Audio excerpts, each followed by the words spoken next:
పేరు నానికి హైకోర్టు నుంచి ఊహించని షాక్ అయితే తగిలింది. వైసీపీ కార్యకర్తల సమావేశంలో రెచ్చగొట్టే వ్యాఖ్యలు చేసిన మాజీ మంత్రి వైసీపీ నేత పేర్ని వెంకటరామయ్య అలియాస్ పేరు నానికి హైకోర్టు షాక్ ఇచ్చింది.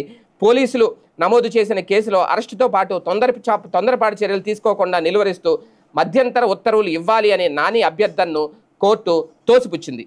పూర్తి వివరాలు సమర్పించేందుకు పోలీసులు సమయం కోరడంతో విచారణను వాయిదా వేసింది.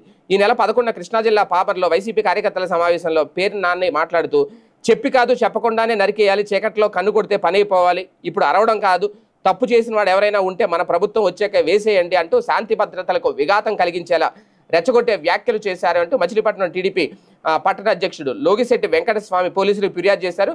దీనిపై పామర్రు పోలీసులు కేసు నమోదు చేశారు. దాన్ని కొట్టేయాలంటూ పేర్ని నాని హైకోర్టులో క్వాష్ పిటిషన్ వేశారు. తాజాగా జరిగిన విచారణలో పిటిషనర్ తరపు సీనియర్ న్యాయవాది సి రఘు వాదనలు వినిపించారు.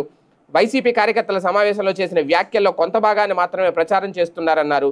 పోలీసులు నమోదు చేసిన సెక్షన్లు 7 ఏళ్లలోపు జైలు శిక్షకు వీలున్నవేనని, మరికొన్ని సెక్షన్లను చేర్చాలని భావిస్తున్నారన్నారు. ఈ నేపథ్యంలో అరెస్టు విషయంలో తొందరపాటు చర్యలు తీసుకోకుండా పోలీసులను నిలువరించాలని కోరారు.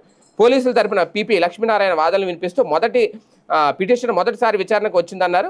వివరాలు సేకరించి కోర్టు ముందు ఉంచేందుకు సమయం ఇవ్వాలని కోరారు. దీంతో హైకోర్టు సింగిల్ జడ్జి విచారణను వాయిదా వేసింది. అంటే ఒక రకంగా ఇవ్వరని ఏం చెప్పలేదు, విచారణకు వాయిదా వేసింది 22వ తేదీకి.